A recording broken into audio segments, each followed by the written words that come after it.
In this lesson, we're going to jump right into modeling the front facade of the first option, being the more classical building. So we can go right ahead and hide the layers that comprise this road. So we can turn that layer off for roads, and then we can start opening up the layers for the front facade. So that's facade 01, as well as the information that we need for the plan. So that would be plan general and plan windows and doors. So here we'll see what it looks like in plan. We're just modeling this front facade part. We're not worried about the back of the building, and we're not worried about what's happening inside. The course is just going to cover that part right there. And why we want to have a look at the plan and the elevation is because we want to decide with each design style whether it's better to start modeling from the elevation or from the plan. Making that decision ahead of time will really help you in deciding which technique you use and how you set up your geometry. So since this facade is quite planar on that front facade, there isn't much depth to it. All we're really doing is modeling a symmetrical flat wall facade with a whole lot of window puncture openings. So what I'm going to do is I will start off by selecting my two layers or three layers that make up this front facade, and I'm going to isolate them. And in my front view, I will start drawing out the first initial plane that we will then go and segment up into the different layers, and we will then puncture out these windows into that plane. So let's go ahead and make a new layer called O2 walls, and we can start drawing onto that. So let's go to standard primitives and plane, and you can just go ahead and start by just dragging, using the eye to pan down, dragging a large plane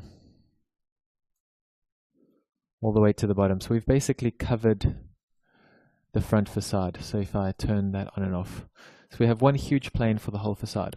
So the first thing we can do is we can right away go and convert it to an editable poly so we can start working on it.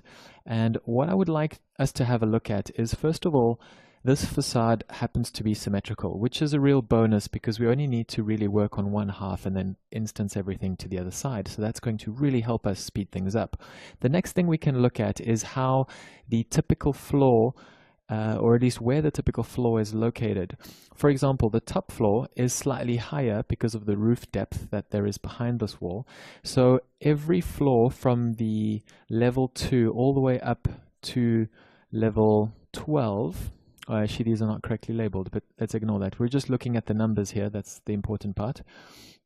All of those floors are the typical levels, and the floor-to-floor height will be identical. So again, if all we have to do is work on one side, and if all we have to do is just model the one typical floor, then we can literally go and instance everything vertically and across to the other side. So let's go ahead and do that. We're going to select the plane, which is the one that we've just created. So I'm just pulling it aside to show you that's in fact selected. And I'm going to select, with the window crossing option and my edge selected, I will go and select the opposite two edges and connect them. Then with that horizontal line, I want to position it down to the beginning of my first typical floor.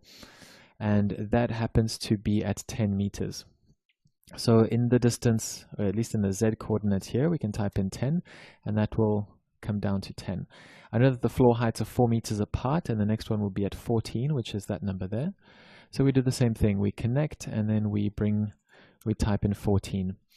So what we can do now is we can isolate, or at least extract out that plane. So I've selected it, and I'm going to go Control I to delete everything else, and then just hit delete on your keyboard. Then with the top and bottom edges selected, I do the same thing. I connect the two, and then I delete the right side. So what I've in fact created here is a single plane just showing half of that typical floor, and I'm now able to mirror it to the right hand side and copy it horizontally. So just before I do the mirroring, I'm going to start by segmenting the horizontal and vertical lines into them. So I will start by adding 2 horizontals, and we can also go in and add a couple of verticals. So having looked at the project, I know that the height of the windowsill, which is at this height, needs to be at a 0.9. So if the line down here is 10 meters, and this is going to be 10.9 meters. Similarly, for the top of the windowsill, the same applies, where we know that that's going to be 0.6, 13.6. So we know it's 3.6 meters from the top of floor to the top of the windowsill. So we can basically geometrically, or at least with the figures, type that in there. With the others, we can just use the snap tool by turning it on, the snap toggle, and we can manually drag that across so that we just snap to those window edges, making those openings perfectly aligned with the CAD plan. So I'm going to do that to all three.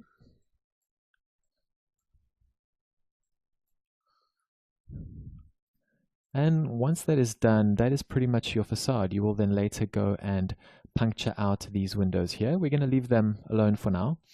And first of all, let's go and mirror that to the other side. So I'm going to hit mirror using instance in the x-axis.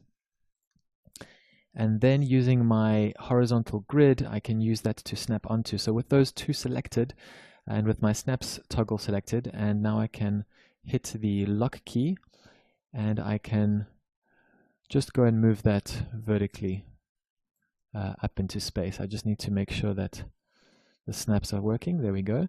And I'm instancing it up, and I know that it is going to be, I think, 11 times if I remember correctly.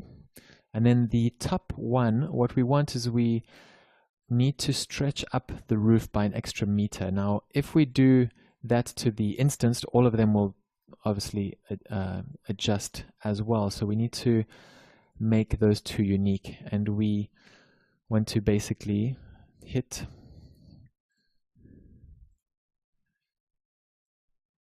that. So all we want to do now is move these vertices up by an extra meter. We can go ahead and just type in 1 meter, and then that gets done. There we go. So the same thing happens with these two. We want to copy them down in this case, so we can copy that twice. And the bottom will simply be dragged down manually as well.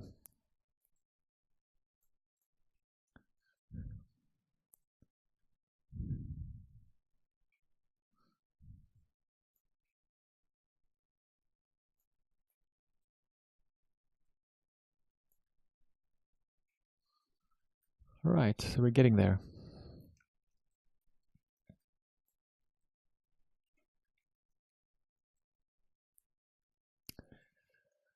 Great, so what we can look at now is what we're left with if we look in perspective, and also if we hide our CAD work, then you'll basically see the entire facade that has been made up of these instanced